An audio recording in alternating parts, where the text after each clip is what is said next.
ఇందిరమ్మ రాజ్యంలోనే మహిళలకు గుర్తింపు ఉంటుందన్నారు సీఎం రేవంత్ రెడ్డి. స్వయం సహాయక బృందాలకు 553 ఆర్టీసీ బస్సులు పంపిణీ చేసిన సందర్భంగా సికింద్రాబాద్ పరేడ్ గ్రౌండ్లో నిర్వహించిన మహిళా శక్తి సభలో సీఎం పాల్గొని ప్రసంగించారు.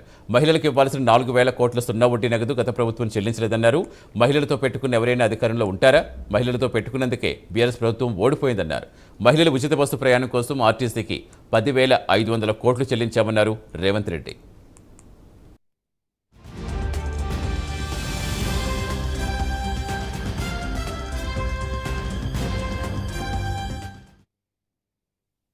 గత ప్రభుత్వంలో 4,000 కోట్ల రూపాయలు మీ సున్నా వడ్డీని ఎగగొట్టిపోయినరు.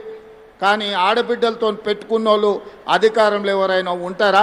అందుకే రొట్టెలు చేసేటప్పుడు సలాకి ఎర్రగా కాల్చి ఎట్లయితే వాత పెట్టినరో వాత పెడితే ఇవాళ మా అక్కలు పెట్టిన వాతలకు అధికారం దిగిపోయి కొంతమంది ఫామ్ హౌస్లో పండుకొని ఏడుస్తున్నారు.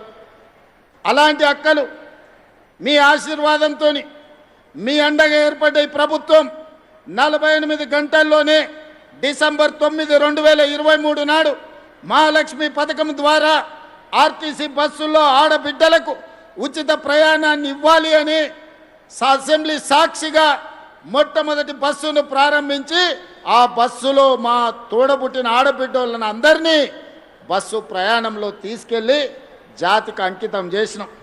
ఆనాటి నుంచి ఈనాటి వరకు 10,500 కోట్ల రూపాయలు మా ఆడబిడ్డల కోసం ఆర్టీసీ కార్పొరేషన్కి ఈరోజు రాష్ట్ర ప్రభుత్వం చెల్లించింది. రాష్ట్రంలో ఎక్కడికి వెళ్ళినా ఏ ఆడబిడ్డ కూడా అనా పైసా చెల్లించకుండా ఆర్టీసీ బస్సులో ఉచిత ప్రయాణం చేస్తుంటే కొంతమందికి కడుపు నొప్పి లేచి వాళ్ళ మనసంతా విషం, కడుపు నిండా విషం, కళ్ళల్లో నిప్పులు పోసుకొని ఆటో డ్రైవర్లను రెచ్చగొట్టి ధర్నాలు చేపించి ఆడబిడ్డలకు ఉచిత బస్సు బంద్ చేయాలని రోడ్డెక్కింది.